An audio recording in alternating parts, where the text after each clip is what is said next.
Hi, this is Sylvia Saber with OpTv Global headlines. Starting with the national updates.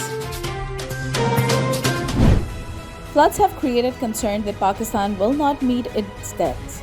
United Nations policy memorandum stated that Pakistan should suspend international debt repayments and restructure loans with creditors.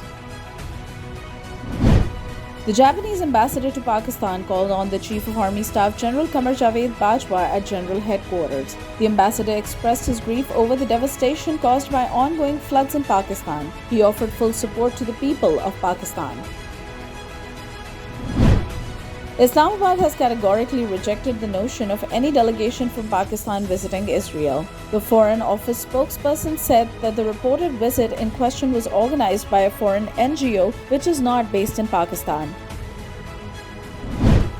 Prime Minister Shehbaz Sharif met Bill Gates, the co-chair of the Bill and Melinda Gates Foundation, on the sidelines of United Nations General Assembly. Prime Minister said that he had urged the world leaders to support Pakistan in mitigating losses incurred by floods. President Arif Alvi backed suggestion for holding snap elections to pull the country out of political and economic crisis. Alvi warned that talks of increasing the tenure of the incumbent assemblies and postponing elections would only add to uncertainty in the country.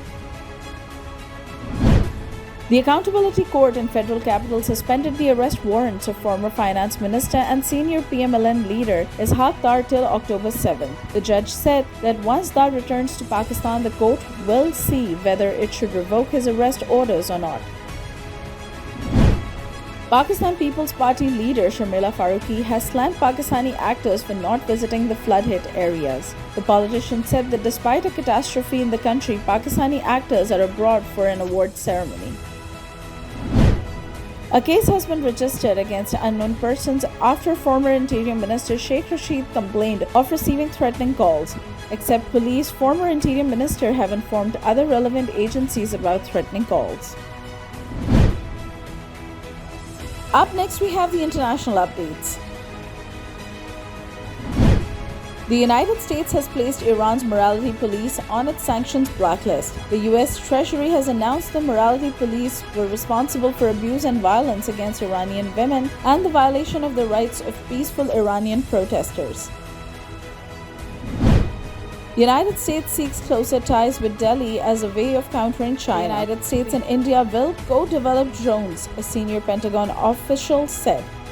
India will export these aircrafts to other countries in its regions, and the officials added. Indian investigation agencies have arrested 45 people associated with the Muslim organization in anti-terror raids across the country. The Indian government has accused the Popular Front of India of having links to terrorist organization, which the group denies. Russia has begun its mandatory troop call-up to try to bolster a stumbling offensive effort in Ukraine. At least 10,000 people had volunteered to fight in 24 hours since the order, while Ukrainian President Zelensky called on Russians to resist partial mobilization to Ukrainian army. Israel's Prime Minister Yair Lapid has delivered a speech at the UN General Assembly focused on the Palestinians. Lapid called for two-state solution to end Israel-Palestine conflict but asked resistance groups to lay down arms.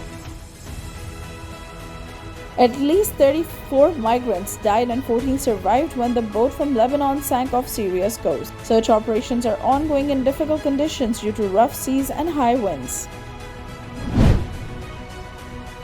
Up next, we have the business updates. Pakistan's current account deficit narrowed down by 42% on a month-on-month basis. The gap between countries' higher foreign expenditure and low income decreased to $703 million.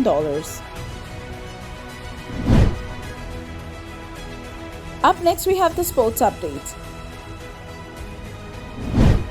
The Pakistan cricket team became the first team in the history of 2020 internationals to successfully chase a target of 200 or more without losing a wicket. Opener Babar Azam scored a century and Rizwan hit an unbeaten 88 in the second T20I against England to help Pakistan's victory in Karachi.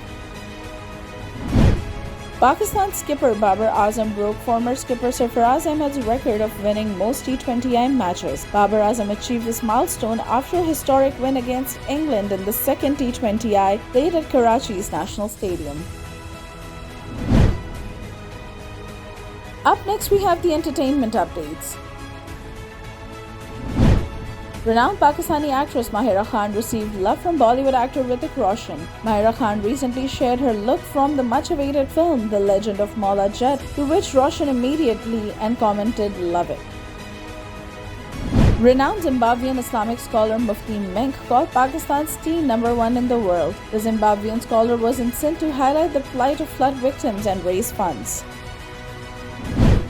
Hollywood director James Cameron of the upcoming Avatar sequel claimed audiences won't be able to predict the story of the film. The upcoming sci-fi epic Avatar: The Way of Water is the sequel to 2009 megabuster Avatar. The trailer of Bollywood's heartthrob Madhuri Dixit film Machama is out now. The family drama reveals the story of a woman who is strong and delightful by nature and is the backbone of her middle-class family. Up next, we have the health updates. Cancer death rates fall steadily in the United States with more survivors than ever. The overall cancer death rate continues to drop between 1991 and 2019.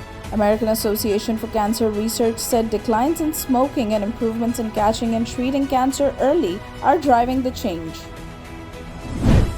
The Global Fund to Fight AIDS, Tuberculosis, and Malaria reached $14.25 billion pledged. The world leader seeks to fight the killer diseases after progress was knocked off course by the COVID-19 pandemic.